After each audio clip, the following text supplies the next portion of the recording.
Van de Velde, qui est lui délégué général de la Fondation Veolia, et j'ai vérifié avec lui juste avant, il est là depuis le début de l'aventure. Donc je vous demanderai évidemment, bien sûr, dans quelques instants, de revenir un petit peu sur cette aventure, parce que je crois que c'en est une, et à quel besoin ce prix a répondu dans notre monde contemporain et dans la réflexion contemporaine. J'appelle également Madame Isabelle Lucas, qui nous fait le plaisir d'être là, qui est adjointe, peut-être première adjointe, excusez-moi, oui, vous êtes première adjointe en charge de la transition écologique à la mairie de Nancy. Vous avez tenu à être avec nous aujourd'hui. Je vais donc vous donner la parole pour que vous nous disiez un petit peu pourquoi vous avez tenu à être avec nous en ce moment assez important, je pense. Oui, merci. Quelques mots juste pour vous dire que je suis très heureuse d'être là justement pour assister à ce prix de la protection de l'environnement avec notre cher partenaire Veolia qui est très important, comme vous le disiez, au bout de nombreuses années, et j'espère que ce partenariat va se poursuivre, qu'on pourra en faire continuer justement pour mettre en valeur tous ces sujets qui concernent l'écologie et l'implication qu'on peut avoir pour entraîner sur ce sujet tout l'ensemble des citoyens. Voilà, je vous laisse. Merci beaucoup. Voilà, et je crois que c'est un sujet important pour la mairie de Nancy. Dominique Bourg, je vous laisse. Je crois qu'il y a parmi nos spectateurs un certain nombre de membres du jury qui nous ont fait le plaisir d'être avec nous. Est-ce que vous pouvez les identifier pour nous? Parce que je ne les ai pas vus, mais on m'a dit qu'ils étaient là. Ou peut-être Thierry Van de Velde. Il y a déjà M. Thierry Van de Velde, il y a Patricia Ricard, qui est ici. Qui est ici, voilà.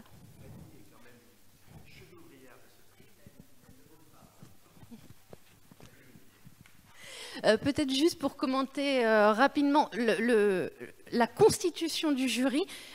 Comment avez-vous constitué ce jury? Parce que j'imagine qu'il faut des experts d'horizons un petit peu différents. Moi, je suis constitué. Donc, on va passer la parole à Thierry. Alors, je pense qu'on a le privilège de parler sans masque, et je conçois que c'est un grand privilège en ce moment. Mais effectivement, alors le prix, il a 15 ans, et voilà, ça ne nous rajeunit pas, mais ça montre effectivement qu'en 15 ans, on a pas mal avancé sur la cause de l'environnement, et je suis contente de voir qu'à Nancy, il y a un premier adjoint à la transition écologique. Ça c'est un signe qui pour moi est important, et qui montre qu'à Nancy, et sans doute dans d'autres villes, cette question essentielle de la transition écologique est prise au plus haut niveau. Et sans dévoiler le contenu du livre, mais on voit effectivement que c'est au niveau des collectivités locales, des territoires, que probablement on aura les réponses à la raréfaction des ressources, et puis voilà, ce qu'on appelle de manière un peu générique à la transition écologique. Alors le prix, il a 15 ans, on a épuisé déjà 3 présidents. Le premier président, c'était Claude Michelet. On a eu Denis Tillinac comme président, et puis récemment, et elle est venue à plusieurs reprises à Nancy, Roselyne Bachelot, qui était une présidente quelques années, et puis voilà, maintenant on a un philosophe qui nous éclaire pendant les discussions du jury. Initialement, le prix du livre, il faut se reporter il y a 15 ans, hein.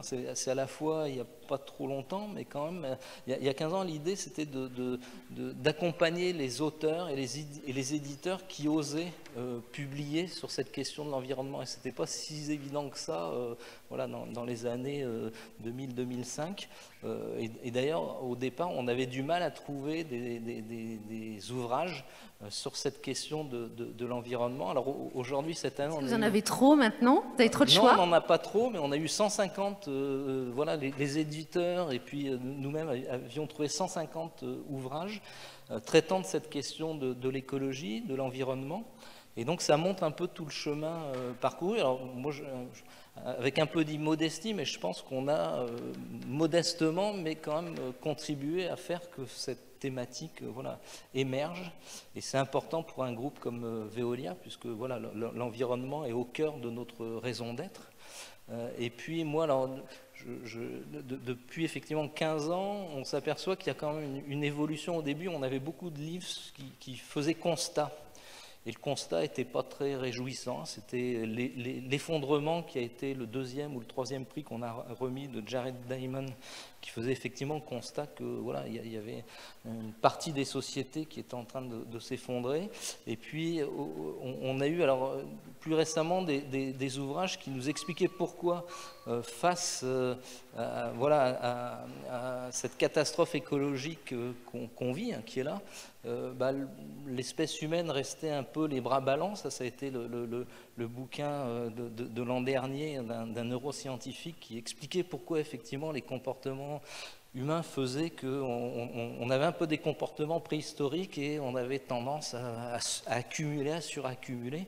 Et voilà, c'était un constat mais qui n'était pas très, très réjouissant et qui ne dessinait pas de solution.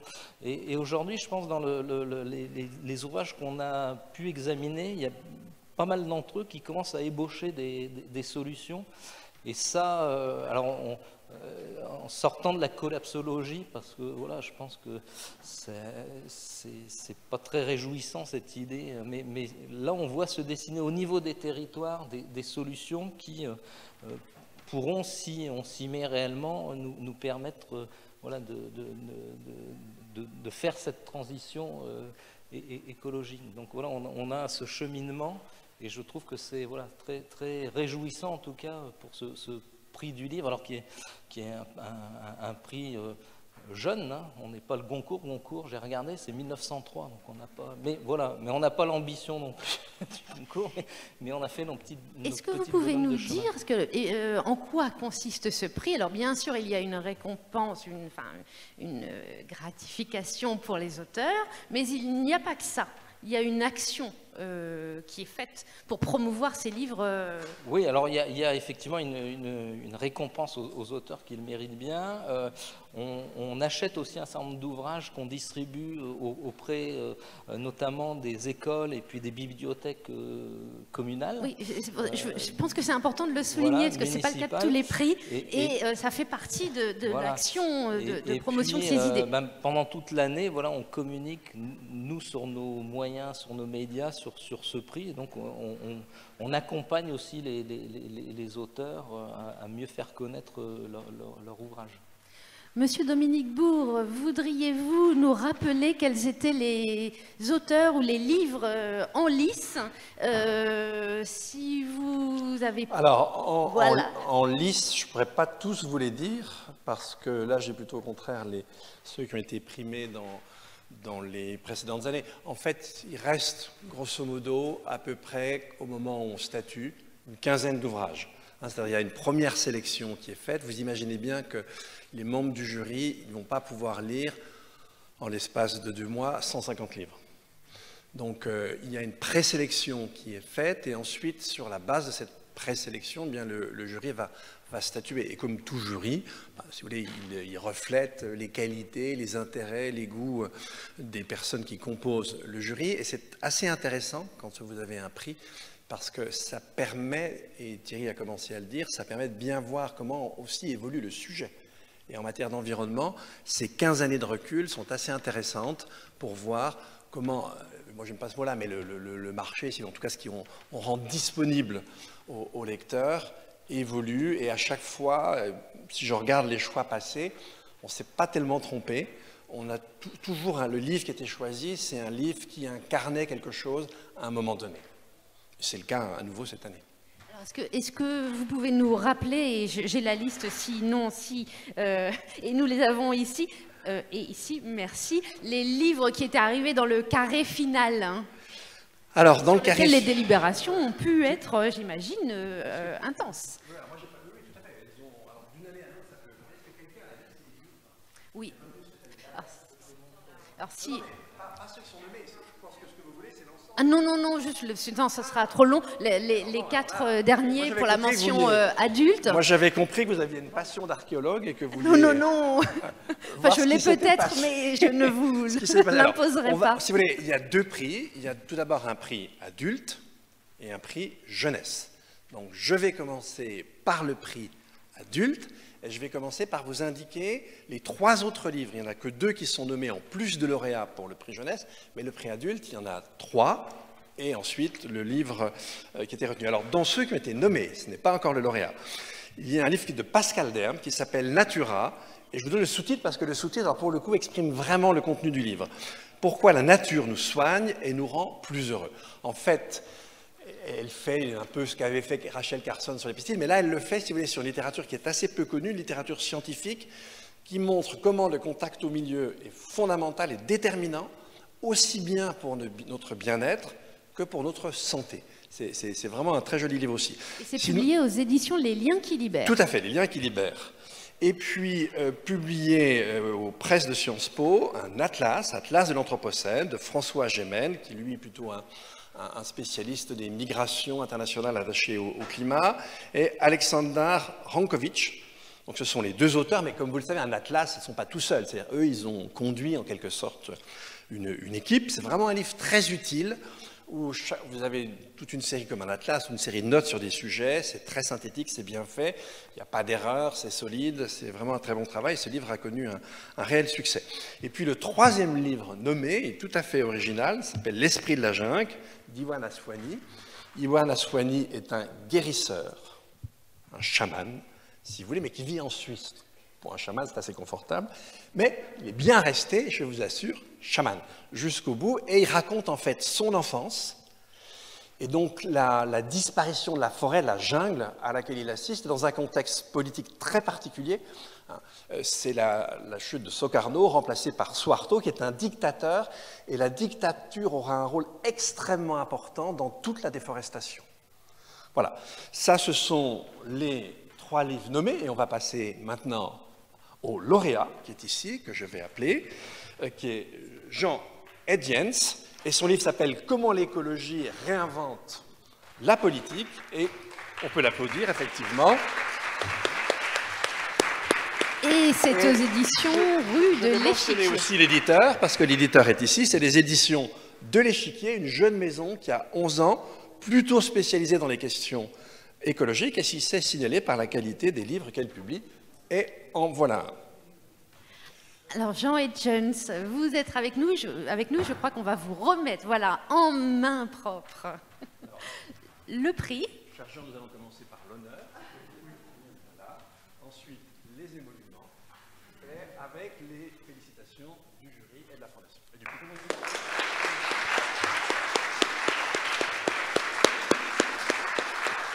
je vous donnerai la parole plus longuement juste après, parce que nous allons nous entretenir, mais si vous voulez dire juste un petit mot sur ce que représente ce prix pour vous. Très honoré de recevoir ce prix, surtout compte tenu de la qualité du jury et du président, donc je lis souvent les ouvrages. Je voulais juste remercier mon éditeur ici présent, qui a eu l'audace ou le mérite de croire à un manuscrit qui était très loin de l'état final, et qui a vu qu'il y avait peut-être une idée à développer dans mon première proposition. C'était il y a à peu près 1 an, un peu plus d'1 an, et voilà. Et après ça, ensemble, on a fait cheminer ce travail, notamment avec Marie Herman, qui est une collaboratrice de Thomas Bou, qui est ici présent. Merci. Merci. Alors, nous passons à la mention jeunesse. J'ai une question, peut-être allez-vous pouvoir y répondre, peut-être allez-vous vous faire aider, mais est-ce que cette mention jeunesse existait dès le début ou est-ce qu'elle s'est imposée par la suite? Ça, c'est Thierry ou Fanny qui peuvent répondre. Alors, elle est arrivée presque au début, je reproduis vos propos pour qu'on vous entende. Donc, elle n'était pas là à l'origine, mais assez rapidement, il s'est imposé qu'évidemment, j'imagine, il faut agir aussi auprès des jeunes générations si on veut qu'un changement intervienne. Et donc, cette mention jeunesse est particulièrement importante pour la suite des événements de notre planète. Alors, pour un livre sur l'environnement, le fait d'avoir un prix jeunesse, c'est fondamental. Parce que ça fait quand même un certain temps qu'on parle des générations futures. Donc, effectivement, on les honore aussi par le prix. Donc là, comme je vous l'ai dit tout à l'heure, il n'y a cette fois-ci que 2 livres qui ont été nommés. Ensuite, la lauréate, mais je vais commencer par les 2 livres nommés. Arbre et secrets, mystères insoupçonnés de Yen Green et Claire McElfatrick aux éditions Kiman. Bon, c'est un livre sur les arbres, un livre illustré. Je crois que ce qu'on peut dire, c'est de manière générale, notre cible, c'est plutôt 12 ans. Hein, 8-12 ans. Voilà. C'est pas le prix adolescence, hein, c'est plutôt jeunesse. C'est le deuxième, Animaux en danger. Donc vous les avez tous les deux sur le présentoir. Et effectivement, le livre, la lauréate, puisque c'est une lauréate, que j'appelle, c'est Bénédicte Sol-Bazaille, si vous voulez bien venir.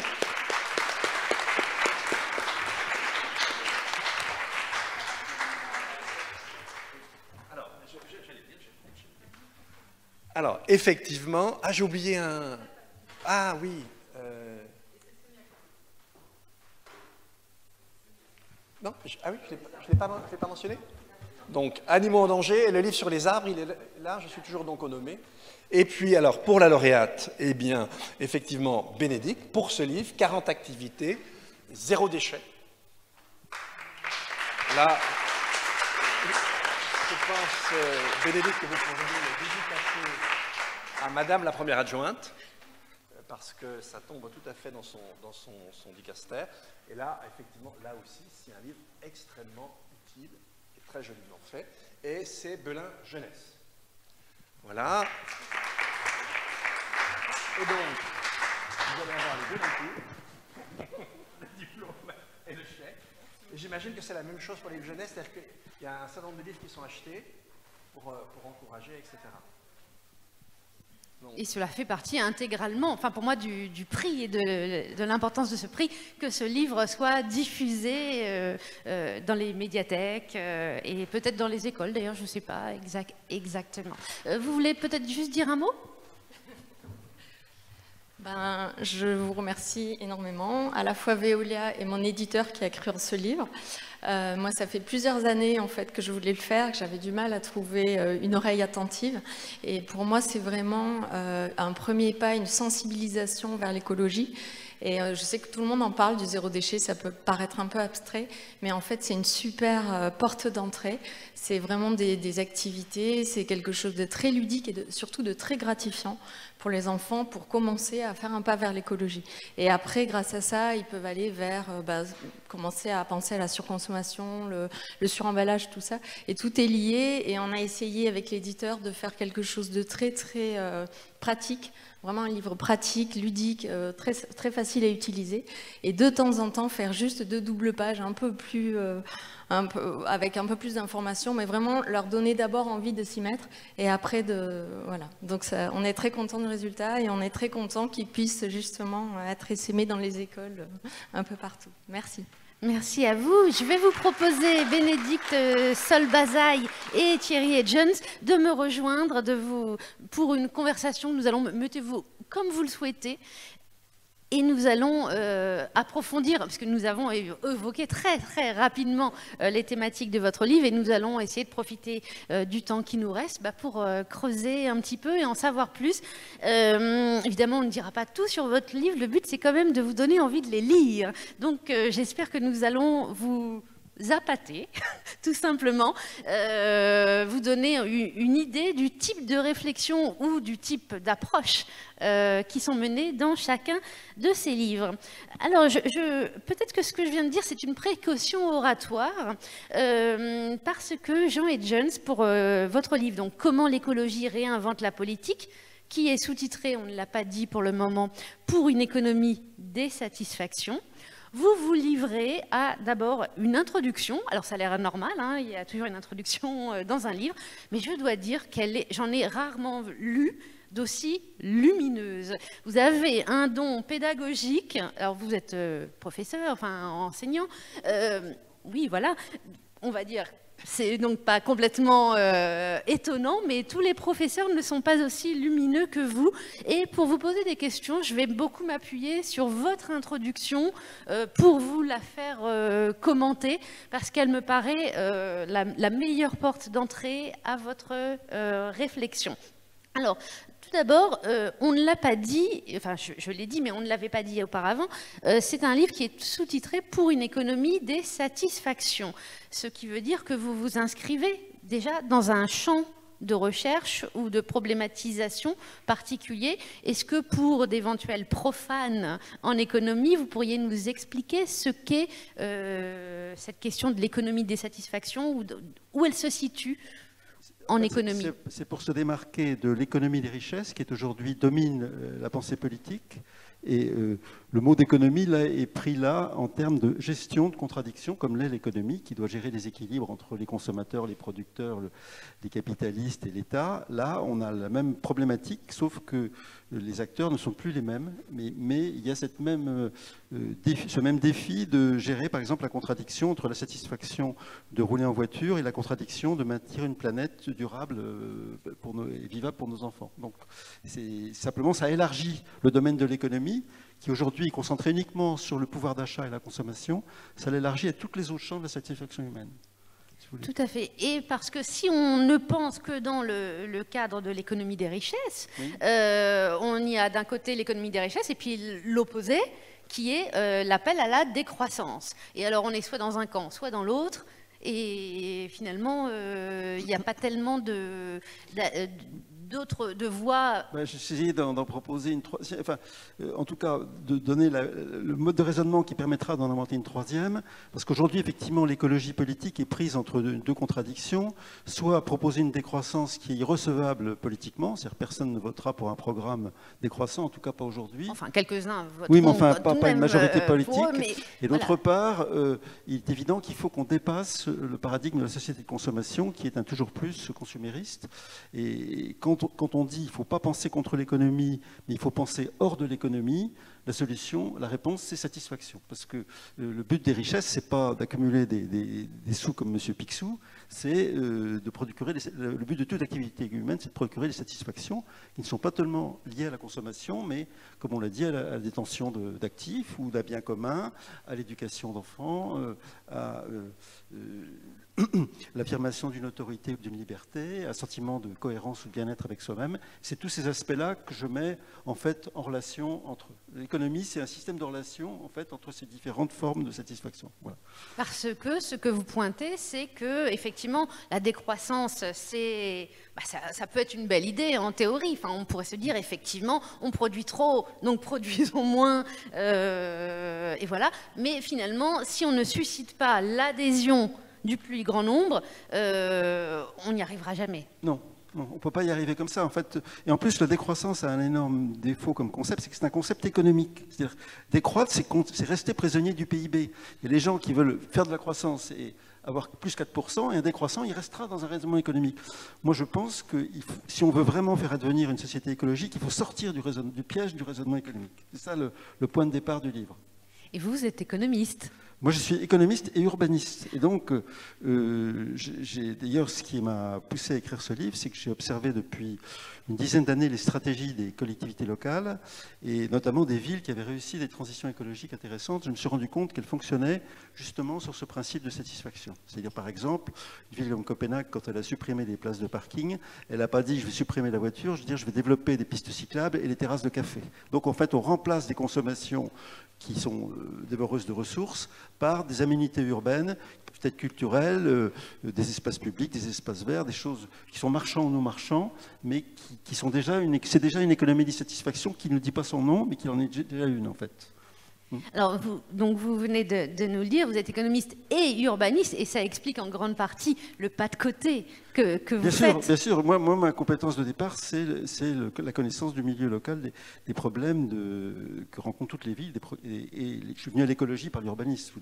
Moi, je ne suis pas un spécialiste de la biodiversité, mais je sais comment on peut changer la mobilité d'une ville ou les pratiques des habitants. Ça, c'est une chose que j'observe depuis maintenant plusieurs décennies. Et alors c'est très intéressant parce que justement quand on pense en termes de PIB, en termes de richesse ou de produit intérieur brut, on pense nécessairement au niveau des États. Et on se demande quelle politique doit mener l'État pour permettre la transition écologique ou pour enrayer les méfaits du réchauffement climatique et les problèmes environnementaux. Or, jusqu'à présent, alors malgré la peut-être bonne volonté de nos gouvernants, ça n'a pas donné énormément d'effets. Donc, il y a l'idée que chez vous, il va falloir changer d'échelle, en tout cas pour trouver un modèle d'action, et vous le trouvez plutôt dans l'action des villes que dans celui des États. Oui, parce que les villes, si vous voulez, les les États, il ne faut pas non plus leur jeter la pierre, ils sont prisonniers du PIB. C'est-à-dire qu'ils ont une dette notamment à rembourser. Et les banquiers, la finance internationale qui va discuter avec le ministère des Finances français veut lui dire combien vous faites de croissance cette année, est-ce que c'est raisonnable de vous prêter de l'argent ou pas. Donc ils sont piégés dans ce raisonnement-là. Et l'avantage des villes, c'est un de leurs avantages, c'est qu'elles n'ont rien à voir avec le PIB. Un maire, il ne connaît même pas le PIB de sa ville. Et par contre, il connaît les niveaux de satisfaction de ses habitants ou son attractivité. Moi, j'ai vu des maires comme Hérault à Nantes ou Colomb à Lyon. Ils sont très attentifs au classement de leur ville dans les villes où ils font bon vivre, etc. Donc, ils raisonnent satisfaction déjà, ils ne raisonnent pas PIB.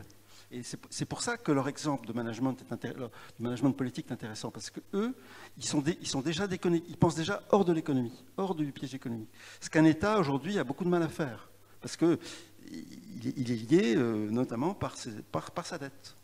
Alors néanmoins, j'imagine que le modèle que vous repérez dans le fonctionnement des villes, vous aspirez à ce qu'il soit, par translation ou par adaptation, appliqué ou adapté au fonctionnement des États d'une manière ou d'une autre.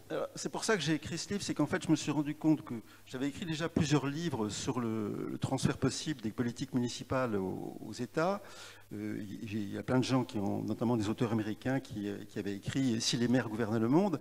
Et on a toujours reçu l'objection en disant « Oui, ça marche pour les villes, mais ça ne marchera pas pour les États, il y a une translation qui ne marche pas ». Alors c'est pour ça que j'ai essayé de théoriser un peu ce que c'était qu'une économie de satisfaction, et en montrant que dans son principe, pas dans les mesures d'application, ça valait pour toutes les sociétés, et notamment je suis remonté assez loin dans l'histoire pour montrer que toutes les sociétés en fait, qui nous ont précédés, la société industrielle, les sociétés monarchiques ou les sociétés médiévales, étaient des systèmes de satisfaction qui fonctionnaient sur d'autres lois que la nôtre, mais qui étaient des systèmes très cohérents. Et la question qui est posée aujourd'hui, c'est comment on sort du système de satisfaction qui a été très cohérent qu'est la société de consommation. C'est un système très cohérent qui a apporté beaucoup d'avantages dans sa première période, disons les 30 glorieuses, mais qui aujourd'hui ne fonctionne plus. Et donc cette notion de système de satisfaction, je crois qu'elle est applicable à tous les niveaux de réflexion politique. Et c'est ça que j'ai voulu théoriser dans le livre. Et comment on passe justement de ce constat de, voilà, on sait agir sur tel paramètre, tel paramètre, tel paramètre. Maintenant, les États peuvent agir aussi sur cela. Justement, à la fin de mon livre, je fais un atterrissage, je dis en essayant de revenir à l'économie, mais en l'ayant quitté. Je prends un exemple qui est la consommation. Puisque mon système de satisfaction, il y a consommation, production, capitaux, autorité, et puis mise en accord de tout ça. Bon, ça en gros, c'est un système. Hein. Et donc, mon livre propose d'inventorier chacune de ces cases et de voir ce qu'il y a dedans, ce qu'on peut bouger. On se rend compte par exemple que si on veut faire bouger la consommation, aujourd'hui plein de gens sont prêts à changer leur mode de vie, mais ils sont complètement perdus devant la liste des propositions entre les gens qui vous disent manger du curikima au petit déjeuner et ceux qui vous disent vivez dans un bunker, tout va s'effondrer, vivez reclus au fond de votre jardin. Il y a toute une gamme de propositions qui sont... fait que le consommateur de bonne volonté qui voudrait réellement réduire son mode de vie pour être écolo, il est incapable de le faire. Et il n'a aucune proposition politique. Il y a un grand non-dit des politiques, de toutes tendances confondues, sur la consommation. À gauche, on dit oui, mais on ne peut pas embêter les gens parce qu'il y a la précarité, on ne peut pas dire aux gens précaires de réduire leur consommation. Et à droite, on dit il y a la liberté du consommateur, elle est sacrée, on n'y touche pas, et c'est le libéralisme. Donc dans les deux cas, et les écolos, finalement, là-dessus, ils sont bien sûr proposants, mais une proposition qui n'est pas unique. Entre certains qui veulent carrément interdire les billets d'avion, enfin c'est le Flecksheim, et d'autres qui sont plus sur le thème bobo, baba cool, changer un peu d'alimentation, sans passer par tous les régimes alimentaires, végétaliens, etc. Donc il y a une offre qui est quand même très, très confuse, et je crois qu'à un moment donné, il faut revenir à ce que font déjà les Suédois et les Danois, c'est-à-dire d'utiliser la fiscalité à la consommation, qui existe déjà, ça s'appelle la TVA, mais cette fiscalité à la consommation, elle n'est pas aujourd'hui utilisée du tout pour orienter les choix de consommation vers des consommations plus conformes à la contrainte écologique. Par exemple, on pourrait imaginer que l'agriculture écologique ne paye pas de TVA par rapport à l'agriculture. C'est des choses assez simples à faire. Il n'y a pas besoin de créer de nouveaux impôts, de créer une taxe carbone, mais qui ne sont pour l'instant ne sont pas faites. On peut imaginer par exemple que l'impôt foncier que paye un agriculteur, et qui représente souvent autant que le loyer de sa terre, soit réduit pour les agriculteurs qui a des pratiques écologiques. On pourrait imaginer plein de choses comme ça. Et c'est là que mon détour hors de l'économie parvient à proposer des mesures économiques. Alors, je ne dis pas qu'elles sont géniales, mais en tout cas, qui ne sont pas envisagées, qui pour l'instant sont refusées par principe. On ne touche pas à la TVA. Bon, c'est un principe, c'est un dogme dans certaines formations politiques. La TVA, on n'y touche pas. Bon, pourquoi ? Les Danois le font. Les Danois ont une TVA à 25%, nous à 20%. Enfin, vous voyez, je ne veux pas rentrer dans le détail, mais c'est sortir du cadre de l'économie, ça permet aussi d'ouvrir des portes, même dans le domaine de l'économie, que les raisonnements classiques évacuent. Voilà. Alors vous le disiez, j'allais dire le consommateur, oui, le consommateur, en tout cas le citoyen, est un peu perdu au début, mais on pourrait presque dire que les États sont perdus eux aussi, ne savent plus sur quel levier agir pour entamer cette transition écologique ou pour prendre la mesure. Et finalement, la question qui est derrière, c'est toujours que, quand on est conscient de l'urgence climatique et de l'urgence environnementale, comment agir, que faire? Et on va essayer de faire une boucle entre nos deux lauréats. Finalement, alors que votre livre semble évidemment dans une perspective très très différente de celle de Jean et Jones, et puis s'adresse à notre public, c'est conçu évidemment totalement différemment. Moi, ce que j'entends dans vos deux livres, au fond, c'est comment agir concrètement une fois qu'on est conscient de cette urgence écologique. Pour l'instant, bien sûr, il y a le vote, mais il y a aussi les pratiques. Si vous voulez. On voit bien que s'il y a des votes écologistes dans les villes, c'est que déjà les pratiques ont changé. Je prends l'exemple de la ville de Paris, où il y a 20 ans, 60% des Parisiens étaient propriétaires d'une voiture. Aujourd'hui, ils ne sont plus que 40%. Donc évidemment, ça change complètement la donne, parce que du coup, la maire de Paris, Madame Hidalgo, elle a 60%, elle a déjà une majorité politique pour réduire la bagnole à Paris, ce qui n'était pas le cas au départ. Donc ça donne une accélération formidable. Donc il y a un mélange, si vous voulez, de pratiques et d'affirmations politiques qui par des voies tout à fait classiques. Bien sûr, on peut ajouter de la démocratie participative ou plein d'autres choses, mais fondamentalement, il y a une prise de conscience politique qui est en train de s'opérer, mais qui doit s'ancrer sur de la pratique. C'est une espèce de résonance entre les deux qui fait bouger les choses. Comment agir quand on est homme politique, gouvernant, comment agir finalement, comment mettre en œuvre une politique qui ne se heurte pas à une opposition Le fait qu'il y ait par exemple le maire de toutes les grandes villes de France s'est basculé sur un plan pro-écologie, même si c'est des villes comme Nantes qui ne sont pas estampillées verts, mais qui sont... c'est quand même un signal politique fort pour le niveau supérieur. Je veux dire que ces maires, ils vont peser. Il faut savoir qu'aux accords de Paris, par exemple, en 2015, c'est des groupes comme les gouvernements locaux unis, des associations de villes qui ont pesé sur les gouvernements, et il ne serait jamais été signé s'il n'y avait pas eu un lobby des villes pour pousser à la décision. Bon, Anne Hidalgo raconte qu'elle a été présidente d'un groupement de très grandes villes, 100 villes qui représentent 25% du PIB mondial. Enfin, l'agglomération. Bon, ils sont allés discuter avec des constructeurs automobiles, ils leur ont dit faites ce que vous voulez, mais nous, dans 5 ans ou dans 10 ans, il n'y a plus de diesel chez nous, il n'y aura plus d'essence. Dans 5 ans, il n'y a plus de diesel, dans 10 ans, il n'y a plus d'essence. Qu'est-ce que vous faites? Bon, il y a des gens comme Renault qui ont compris et qui ont développé l'électrique. D'autres qui ont rigolé en disant bon, Hidalgo, on va la virer, on va mettre un autre. Mais l'histoire leur a donné raison. Enfin, si vous voulez, il y a quand même des courants, des forces politiques qui sont aujourd'hui engagées. Je ne peux pas prédire de la façon dont ça va se bouger, mais ça existe. On n'est plus dans le rêve, là. On est déjà dans du mouvement. Et vous avez sans doute vu ce chiffre qui a été publié dans la presse très récemment, dans les jours qui précèdent, à Paris, à cause du confinement et suite au confinement, la circulation des vélos a augmenté de 66%. Oui. Donc aujourd'hui, c'est un moyen de transport dans une ville auquel on n'y croyait pas. Enfin, on regardait effectivement des villes comme Copenhague, où il est facile de circuler en vélo, en se disant, bah oui, mais ça c'est chez les Scandinaves, mais à Paris, on n'y arrivera jamais. Et là, pouf, tout d'un coup, tout le monde est à vélo à Paris. Et il faut vraiment être courageux pour rouler en vélo à Paris, parce que c'est vraiment très dangereux, et on en prend plein les trous de nez. Et malgré tout, voilà, il faut encore être très courageux pour rouler en vélo à Paris, mais alors je ne sais pas si ça va durer, mais je pense que ça va durer. Oui, une fois que le mouvement est enclenché, quand vous avez une hausse de 66% de la circulation des vélos dans une ville. Oui, 66% ramené à 5%, ça fait jamais que 8% de gens qui roulent en vélo, alors qu'à Copenhague, on est à 42%. Donc on a quand même encore un peu de progression. Mais c'est vrai qu'à Copenhague, vous avez une autoroute pour vélo qui traverse la ville. Donc le mouvement est engagé. Le mouvement est engagé. Oui. Bénédicte Solbazaï, est-ce que vous êtes d'accord par rapport à ce que je disais tout à l'heure, que le mouvement, la question ou l'impulsion qui est au début de vos deux livres, et donc du vôtre, c'est concrètement que faire ? Comment agir ? Bah oui, je crois que c'est ce que nous ont dit d'ailleurs les membres du jury tout à l'heure. Je pense que c'est ça qui les a vraiment décidés. En fait, nos deux livres étaient vraiment dans essayer de trouver des solutions plutôt que de se lamenter, parce que c'est vrai que le discours écologique est souvent anxiogène, et notamment par rapport aux enfants.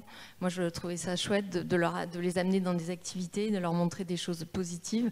Alors là aussi, c'est dans la satisfaction, parce que c'est vrai, c'est gratifiant, moi je trouve, de prendre l'écologie par ce biais-là. Et c'est vrai que comme ça, on arrive après à faire passer des messages, à les faire réfléchir sur d'autres choses. Mais c'est vrai qu'au départ, l'idée, c'était vraiment de passer à l'action, plutôt que de leur dire passivement, fais pas ci, fais pas ça, quoi. Est-ce que, alors, en voulant expliquer aux enfants comment réduire leurs déchets, est-ce que vous, au départ, déjà, vous aviez vous-même, en tant qu'adulte, réduit vos propres déchets ? En fait, ce que je disais, c'est que ce livre aussi, je pense que c'est une démarche très sincère. C'est pour ça qu'il a plu aussi au jury. J'ai vécu à l'étranger, à Rome, comme les deux petites filles au fond de la salle. Et c'est vrai qu'on voyait vraiment à Rome ces poubelles qui s'accumulaient, alors qu'en France, on ne les voit pas. Donc c'est vrai qu'en France, on se pose moins la question. Et là, on les voyait. Et vraiment, la première chose que je me suis dite, c'est ce que disent souvent les zéro déchets, c'est que le meilleur déchet, c'est celui qu'on ne produit pas. Et à partir de là, je me suis demandé comment je peux réduire moi mes déchets pour contribuer à améliorer cette belle ville. Et j'avais des enfants de 8-10 ans, justement, qui sont partis vraiment dans l'aventure avec moi. On a commencé à jouer les petits chimistes, on a commencé à se poser des questions, à refaire des goûters maison, des petites choses, mais qui finalement ont du sens petit à petit. Et c'est vrai que on a vu très vite, l'effet que ça faisait. On était vraiment très très conscients de ce qu'on faisait, du bien qu'on faisait.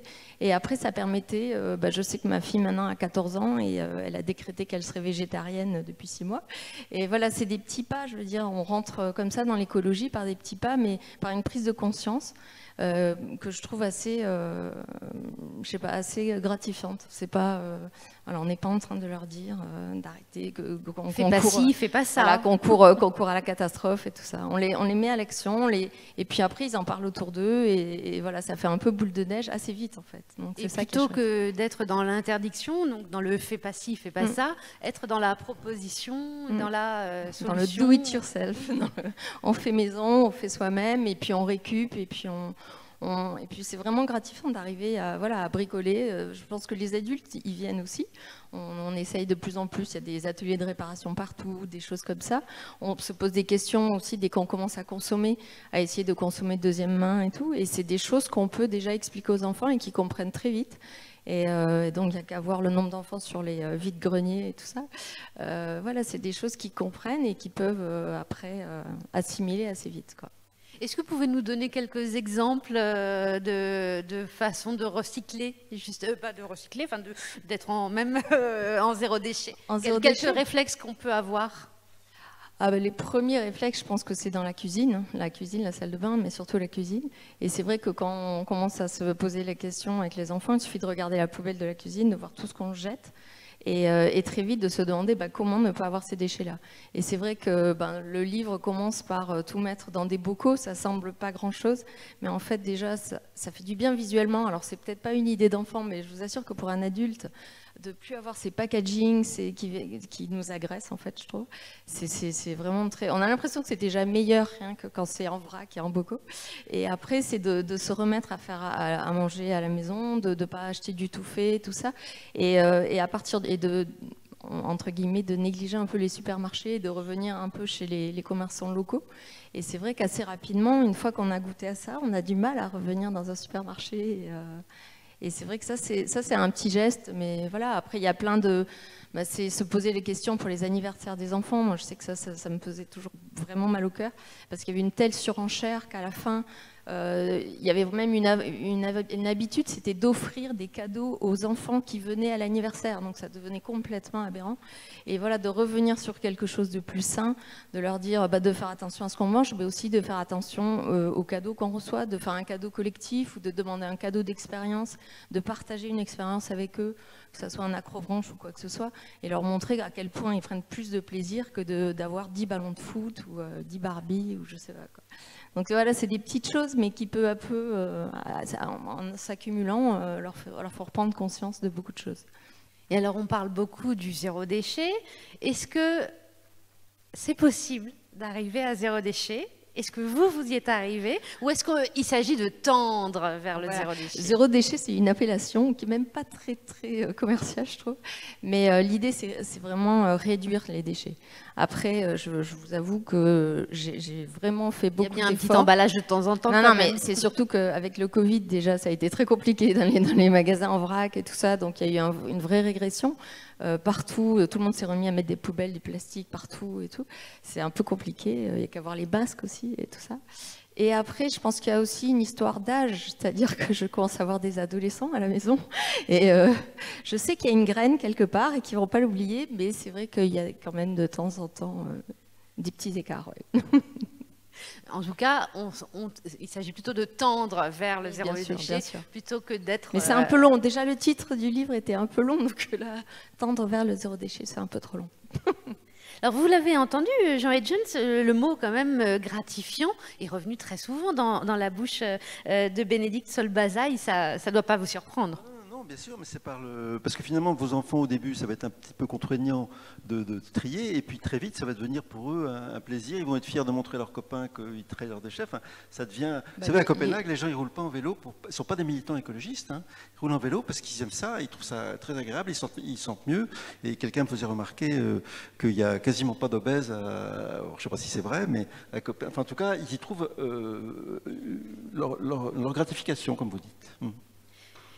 Et alors, cette question de la gratification, et donc de l'économie de la satisfaction, comment on peut la prolonger? Alors, je crois qu'on l'a mieux comprise grâce à vous. Quelle serait l'étape d'après pour vous? La faire entrer dans la tête des gouvernants? Je ne sais pas. Oui, on peut toujours rêver que quelques hauts fonctionnaires lisent mon livre, mais non, je crois qu'il y a quelqu'un qui... Ça peut arriver quand on a reçu le prix Veolia. Oui. Non, il y avait un penseur écologiste, je ne sais pas si vous connaissez, pas Moscovici, celui qui fait le Shift Project, là. Jean Covici. Il disait finalement... les idées n'intéressent les dirigeants que quand elles sont portées par un mouvement politique. Et donc pour l'instant, moi, j'ai aucun parti politique, et j'en aurai jamais. Mais on peut rêver que des idées se diffusent. D'ailleurs, moi, je n'ai fait que rassembler des idées qui, j'ai rien inventé. Hein. J'ai fait que rassembler des idées qui étaient dans l'air du temps. J'ai simplement structuré d'une manière qui les rend peut-être plus accessible, compréhensible, mais je n'ai pas de théorie générale de la satisfaction. Je n'ai fait que m'appuyer sur celle qui a été vous avez émise. néanmoins articulé, ces mais idées. Ça fait 2500 ans que Platon a réfléchi sur la satisfaction sociale, comment une société est satisfaite d'elle-même. Donc, je ne vais pas rivaliser avec des gens de cette pointure. Hein. Donc, c'est pas je ne suis pas un théoricien de la satisfaction. Alors, si je vous pose la question, c'est est-ce que vous avez une idée du principal obstacle à la mise en œuvre ou à l'acceptation générale, ou en tout cas plus large de ces perspectives-là. Toute ma présentation, c'est de dire que les obstacles, ils sont multiples. C'est-à-dire qu'il y en a qui se jouent dans la consommation, d'autres dans le système productif, d'autres dans le système d'autorité, d'autres dans la gestion des capitaux. Donc il faut attaquer, c'est un système d'encerclement, c'est une stratégie de Go, il faut attaquer sur tous les plans simultanément. Et c'est ce qu'ont fait les maires qui ont réussi, hein, c'est qu'ils n'ont pas fait d'un jour au lendemain, demain l'écologie rase gratis, on change tout. Celui Copenhague qui s'est déclaré, je cite toujours cette ville, mais cité écologique exemplaire en 2007, il y a une charte de déclaration qui a été votée par tous les partis politiques de la municipalité qui a dit l'ambition de Copenhague, c'est d'être une ville écologique exemplaire pour l'humanité. C'est quand même pas rien. Mais ça, ils l'ont fait après 15 ans de boulot, d'aménagement d'espaces publics, de changer des bandes, créer des pistes cyclables. C'est du tissage. Moi, je suis un convaincu par l'urbanisme du tissage. C'est-à-dire qu'on tire des petits fils, puis à un moment donné, on se rend compte que ça fait une tapisserie qui tient la route. On peut marcher dessus, on peut rebondir dessus, on peut faire du trampoline dessus. Le truc tient la route. Mais avant, il faut tisser des fils. Pour l'instant, on est dans cette période où vous tissez vos fils avec la collecte, d'autres tissent d'autres fils ailleurs, certains vont faire Mais pour le vélo, moi, ce qui me pose un problème, alors je suis de Toulouse, il n'y a pas que Paris, et on s'est tous mis au vélo aussi, encore plus, mais c'est super dangereux. C'est vrai qu'ils ont mis des pistes cyclables comme ça au dernier moment, en dessinant des petits vélos sur des pistes, enfin sur des routes existantes. C'est pas ça en fait. Il faut aller plus loin. Et là, c'est vrai que visiblement, c'est un mouvement citoyen qui se met en place, mais il faut que les municipalités, je sais pas.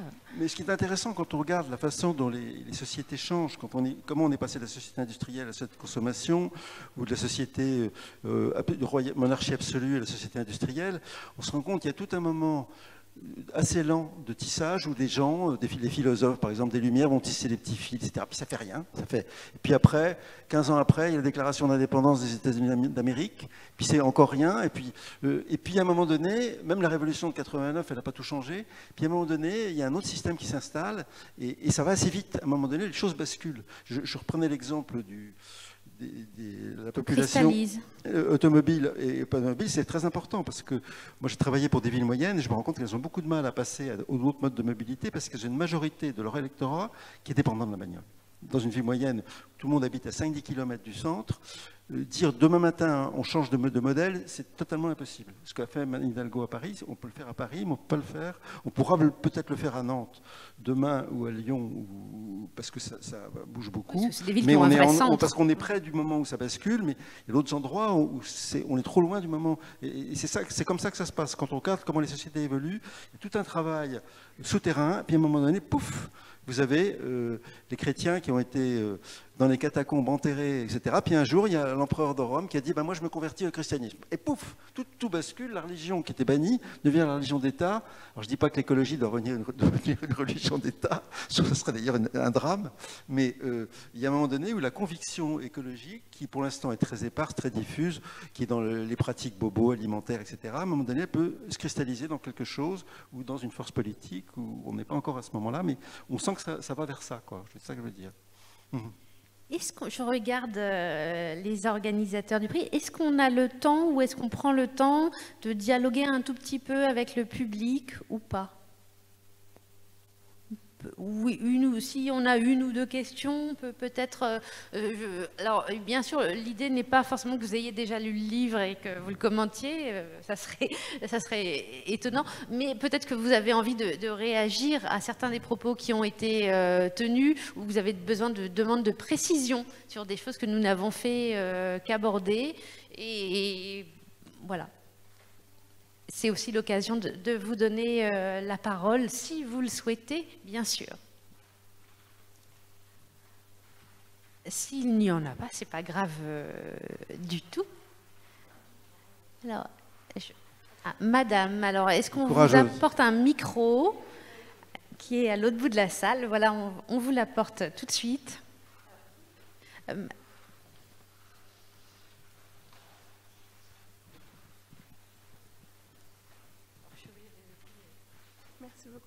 En fait, j'aimerais savoir, du coup, j'essaye aussi de tendre vers le zéro déchet. Et en fait, j'aimerais savoir si vous ne vous sentez pas parfois dépassé, individuellement, on essaye toujours de faire au mieux pour l'environnement. Et est-ce que parfois vous ne vous sentez pas dépassé par les grandes entreprises qui ont également leurs responsabilités et que, oui, que individuellement, en fait, ça ne suffira pas? Ben, plus que ça, c'est que quand on regarde un peu à côté ou on voyage un petit peu, c'est vrai qu'on se rend compte que c'est vraiment une goutte d'eau. Après, je pense qu'il ne faut pas être... Enfin, le zéro déchet, c'est ce qu'on me disait, c'est pas zéro déchet. Et je sais pas, il y a une phrase qui dit qu'il vaut mieux être un millier à faire du zéro déchet à peu près qu'une seule personne à le faire super bien. Et je pense que voilà, moi le zéro déchet, je pense que c'est vraiment une porte d'entrée. Il ne faut pas complètement se focaliser sur le zéro déchet et se dire je n'ai plus. Enfin, il me semble. Moi, en tout cas, moi, j'y arrive pas. Mais par contre, je trouve que ça ouvre à d'autres choses. Et moi, ça m'a ouvert à plein d'autres choses, à me demander quelle énergie je voulais chez moi, quelle banque je voulais utiliser, quel moyen de locomotion je voulais prendre pour partir en vacances, de racheter des meubles, est-ce que je les achetais chez les grandes surfaces ou si je faisais de la récup, que des choses comme ça. Et franchement, je pense que l'écologie, c'est aussi ça, c'est juste du bon sens. Et donc, se focaliser sur... Parce que ça prend du temps, le zéro déchet, je trouve. Donc voilà, il faut... moi, j'ai fait plein d'essais chimiques et tout parce que c'était rigolo. Il y a eu un moment, je me suis dit, bon, mais je préfère faire de la cuisine et tout ce qui est produit, par contre, je les achète en vrac plutôt que voilà. Après, chacun y trouve. Je pense qu'il y a vraiment une notion de plaisir qui est importante. Donc, en fait, voilà, si vous savez coudre, bah, tant mieux. Et puis, par contre, voilà. Mais moi, je crois que c'est ça, c'est arriver à trouver une façon ludique d'être un peu plus vertueux au niveau de l'écologie, en fait.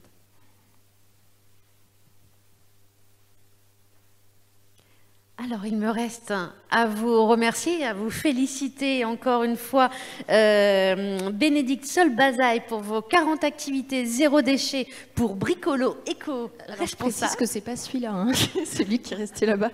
Voilà.